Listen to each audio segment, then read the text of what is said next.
오늘도 하나님을 예배하시는 모든 분들에게 주님의 은혜가 함께 하시기를 주님의 이름으로 축원합니다. 주님의 명령에 순종한 아나니아는 직가거리 유대 집에 있는 사울을 찾아가 안수하며 주님께서 자신을 보내신 목적이 그를 다시 보게 하시고 그를 성령으로 충만하게 하신다라고 전했을 때 성령의 충만하신 은혜 속에 사울의 눈을 뒤덮고 있던 비늘 같은 것들이 떨어져 나왔습니다. 그로 인해서 그는 다시 볼 수 있게 되었습니다. 이제까지 두 눈을 뜨고 살았어도 온갖 비늘들에 뒤덮인 채로 모든 것에 허상만을 바라보며 열심을 다해 살아가면 살아갈수록 더욱더 헛되고 허망한 삶을 살아오던 사울이 이제 비로소 위를 바라보고 위를 추구하는 시선으로 자신의 세상을 다시 볼 수 있게 되었습니다. 그리고 사울이 다시 볼 수 있는 시선으로 가장 먼저 보게 된 대상은 바로 자기 자신이었습니다. 다시 보게 된 시선을 통해 그는 이제껏 스스로 의인인 척 살아오며 수많은 사람들을 정죄했던 자신이 사실은 더럽고 추한 죄인이라는 사실을 깊이 깨닫게 되었습니다. 그리고 그런 자신에게 오직 구원은 예수 그리스도뿐이라는 사실을 비로소 알게 되었습니다.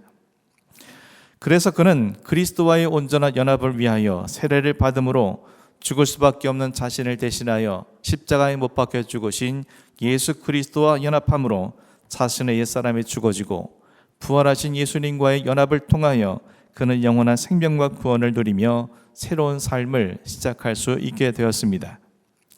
그리고 이를 통해 사울은 지금까지 육체 욕망을 위해 죽기 위해 먹는 선제에서 참 생명을 취하기 위해 먹는 새로운 존재가 되므로 영원한 생명과 구원을 이루기 위한 주님의 도구로 승화될 수 있었습니다.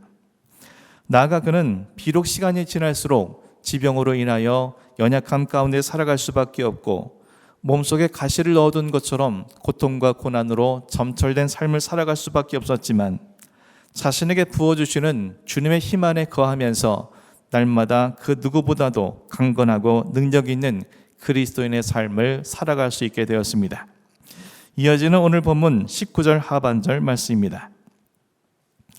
사울이 다메섹에 있는 제자들과 함께 며칠 있을새 다시 보게 된 사울이 세례를 받고 강건함을 입은 후에 다메섹에 있는 제자들과 며칠을 함께 지내게 되었습니다.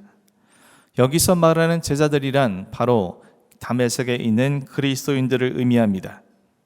하지만 본문 속에는 사울과 함께 있었던 그리스도인들이 누구였는지 또 몇 명이나 되었는지 등 그들에 대한 구체적으로 어떠한 사실도 밝히고 있지 않습니다. 아마도 그들 중 일부는 우리가 이미 9장 1절을 통해 살펴볼 때 말한 것처럼 예루살렘 대박해 때 예루살렘에서 터진 성도들 가운데 다메섹까지 와서 거주한 사람들일 것이며 또 그 중에 일부는 아나니아처럼 다메섹에 거하다가 예루살렘에서 온 성도들을 통하여 그 복음을 받아들이고 예수 그리스도를 믿는 사람들일 것입니다. 사울은 그들과 함께 얼마의 기간이 있었는지는 모르지만 비교적 짧은 시간인 며칠 동안 함께 있었습니다.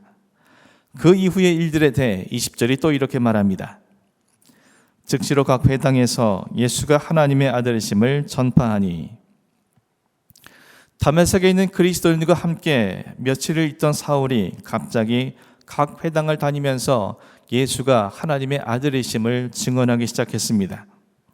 이것은 사울이 회심한 이후에 행한 첫 번째 대외적 행적이었습니다. 또한 그가 주님의 택하신 그릇으로서 복음을 전하는 첫 번째 순간이었습니다. 그리고 오늘을 시작으로 그는 일평생 주님의 택하신 그릇으로 이방인과 임금들과 이스라엘 자손들에게 주님의 이름을 증언하는 사도로서의 삶을 시작하게 되었습니다. 그야말로 위대한 사도 바울의 삶이 시작된 것입니다. 그러므로 오늘 본문을 통해 복음을 전하는 이 순간은 사도 바울 개인에게나 그리고 교회와 구원의 역사 가운데서도 매우 의미 있는 일이 아닐 수가 없습니다. 그런데 오늘 본문은 이 역사적인 순간을 즉시로라는 단어로 시작을 하고 있습니다. 본문 속에서 말하는 즉시로라는 단어는 사울이 복음을 전하는 행동이 매우 즉각적이고 신속했다는 사실을 강조하는 표현입니다. 또한 이 즉시로라는 이 단어는 그가 복음을 전하게 된 이 행위가 앞서서 소개한 내용과 매우 밀접한 연관이 있다는 것을 암시해주는 표현입니다. 그러므로 사울이 자신의 일생에서 처음으로 복음을 전하게 된 것이 다메섹에 있는 그리스도인들과 함께 며칠 동안 있었던 것과 매우 연관이 있다는 사실을 우리에게 전해주고 있습니다. 다시 말해 다메섹에 있는 그리스도인들이 사울과 며칠 함께 있었다는 사실이 사울로 하여금 복음을 전하는 것에 절대적인 영향을 미쳤다는 의미인 것입니다. 그렇다면 그 영향이 구체적으로 어떤 영향이겠습니까? 우린 이미 여러 차례 살펴본 것처럼 사울은 불과 며칠 전까지만 하더라도 예수님을 부정하고 대적하며 교회를 잔멸하기 위해 남녀를 불문하고 모든 사람들을 박해하며 핍박하던 반그리스도적인 사람이었습니다. 애초에 그가 다메섹을 향해 가던 것도 다메섹에 있는 그리스도인들을 체포하여 예루살렘으로 끌고 가기 위함이었습니다. 그런데 다메섹을 향하던 그에게 부활하신 예수님께서 빛으로 임하여 그와 만나 주셨고 그 일로 말미암아 그의 인생엔 대전환이 일어났습니다. 지금까지 자기 자신의 욕심과 야망을 위해 달려가던 그가 이제는 빛이신 예수님으로 인하여 시력을 잃고 주님이 도구 삼은 사람들의 손길을 통해 갈 수밖에 없게 되었습니다. 그리고 두 눈은 멀어버렸지만 일평생 자기 자신만을 위해 먹고 마시던 자가 이제는 금식기도하며 자기 자신의 실상을 돌아볼 수 있게 되었습니다. 그리고 마침내 주님께서 사울을 위해 예비해 두신 아나니아가 그를 안수기도 함으로 그는 성령의 충만하심 속에 다시 보게 되었고 세례를 받음으로 예수님과 연합하고 그 안에서 그는 영적으로 강건한 자가 되었습니다. 이로써 그는 사울의 인생의 방향과 목적이 분명하게 달라지었다는 사실을 우리에게 말해줍니다. 하지만 중요한 것은 실질적으로 사울이 주님과 복음에 대해 아는 것은 전무했다는 사실입니다. 그가 알고 있는 것이라고는 십자가에서 못 박혀 죽었다는 예수가 부활했다는 사실과 그리고 예수님만이 자신의 인생에 참된 구주라는 사실뿐이었습니다. 혹 그가 회심하기 이전에 소문을 통해 예수님에 대해 부분적으로 아는 지식이 있을지 모릅니다.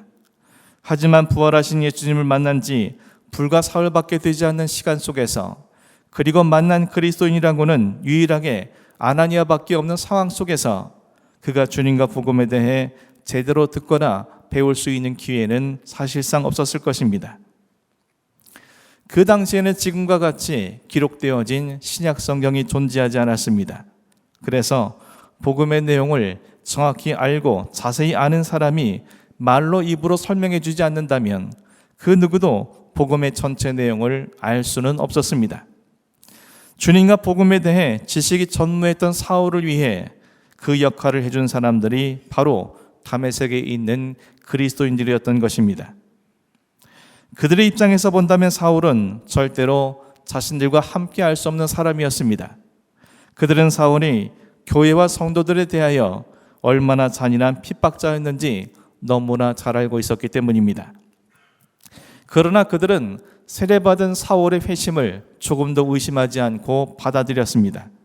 그리고 그들은 자신들이 알고 있는 복음의 내용을 건성으로 형식적으로 짧게 설명해 준 것이 아니라 며칠 동안 밤낮으로 그와 함께 기도하면서 자신들이 알고 있는 복음의 모든 내용을 사울에게 전해 주었습니다. 예수님께서 어떻게 이 땅에 오게 되셨는지, 예수님께서 이 땅에 계시는 동안 어떤 삶을 사셨는지, 또 무슨 일을 행하셨고 어디에서 무슨 말씀을 하셨는지, 그 예수님께서 어떻게 십자가에 못 박혀 죽으신 것이고 언제 어떻게 부활하셨으며 어떻게 승천하셨는지 그들이 아는 복음의 모든 내용을 사울에게 자세히 설명해 주었을 것입니다.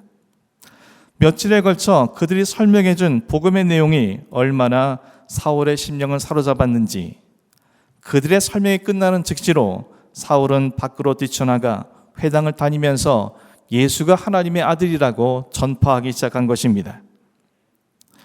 그것도 한두 군데가 아니라 각 회당을 두루다니며 사울은 복음을 전했습니다. 사울은 유대교를 위해 다메섹까지 걸어왔던 그 열심으로 잠시도 쉬지 않고 열정과 열심을 다해 복음을 전했을 것입니다. 그리고 그 이후에 우리가 잘 아는 바와 같이 위대한 사도 바울이 되었던 것입니다. 사랑하는 성도 여러분, 사울이었던 바울은 복음의 유대인을 넘어 이방인과 온 인류에 퍼져나가도록 지중해 연안 세 차례의 선교 여행과 로마로 여행을 통해 수많은 영혼들에게 복음을 전함으로 구원의 역사를 새롭게 만든 위대한 사도였습니다. 또한 신약 성경 27권 중에 절반에 가까운 13권의 성경을 기록한 기자이기도 합니다. 복음을 논리적으로 체계적으로 정리한 교리서에서부터 개인의 신앙에 대한 권면을 다룬 서신에 이르기까지 그가 기록한 성경들은 수많은 그리스도인들에게 참된 신앙이란 무엇인지 알게 해주는 길잡이가 되어 주었습니다. 그가 이처럼 위대한 복음 사역자로서 또 성경을 기록한 기자로서 쓰임받게 된 출발점에는 그리스도인의 대적이었던 사울을 의심 없이 받아들이고 그를 위해 온 중심을 다해 복음을 자세하게 설명해 준 무명의 다메섹 그리스도인들이 있었습니다. 비록 그들의 이름과 그들이 행한 그 어떤 것도 성경은 우리에게 전해주고 있지 않지만 성경 속에서는 단 몇 개의 단어로 그들의 수고를 가름하고 있지만 이름 없이 빛도 없이 보여준 그들의 헌신을 하나님께서는 귀하게 사용하셨습니다. 이들뿐만이 아닙니다. 하나님의 생명구원 역사는 언제나 이름 없는 무명의 그리스도인들을 통해서 이루셨다는 사실을 성경은 전해주고 있습니다. 본문이 속해 있는 사도행전만 보더라도 그와 같은 사실을 쉽게 확인할 수 있습니다. 일명 마갈 다락방에 모여있던 120여 명의 성도 가운데 이름이 밝혀진 사람은 불과 16명 뿐이었고 나머지 사람들은 모두 무명의 그리스도인들이었습니다. 하지만 오순절 성령 강림이 그들 모두에게 임하심으로 성령 시대를 열어가는 인류 역사상 첫 번째 교인들이 되었습니다. 그리고 그들을 통해 수없이 많은 그리스도인들이 예루살렘 땅에 생겨나게 되었습니다. 그 수없이 많은 무명의 그리스도인들이 밭과 집을 판 값으로 어렵고 힘든 삶을 살아가는 수많은 사람들을 구제할 수 있었습니다. 또한 교회의 구제 문제로 인해 분열의 위기에 처해 있을 때 무명의 히브리파 그리스도인들이 자신들의 기득권을 주저없이 내려놓고 헬라파 유대인들을 집사로 세워 위기를 아름답게 해결할 수 있었습니다. 그리고 예루살렘에 대박해가 일어났을 때 이름이 밝혀지지 않은 무명의 그리스도인들이 흩어진 곳곳에서 복음을 전함으로 오늘 본문 속 다메섹 그리스도인들을 포함하여 세계 곳곳에 그리스도인들이 생겨나게 되었습니다. 그 중에는 우리가 익히 잘 알고 있는 안디옥 교회도 포함되어 있습니다. 그리고 그 안디옥 교회를 통해 세계 선교의 역사가 새롭게 열리게 되었습니다. 이것뿐이겠습니까? 오늘에 이르기까지 수없이 많은 무명의 그리스도인들을 통하여 하나님은 일하셨고 그 결과 구원과는 거리가 먼 우리까지도 하나님 앞에 모여 하나님의 백성으로서 하나님을 예배할 수 있게 된 것입니다. 사랑하는 성도 여러분, 다메섹에 있는 그리스도인이 누구인지 우리는 알지 못하지만 하나님은 그들이 누구인지 정확히 알고 계십니다. 뿐만 아니라 오히려 이들의 삶이 부각되지 않고 이들의 이름이 가려져 있음으로 말미암아 하나님의 나라에서는 사도 바울보다 더 큰 상을 그들이 받아 누리고 있을 것입니다.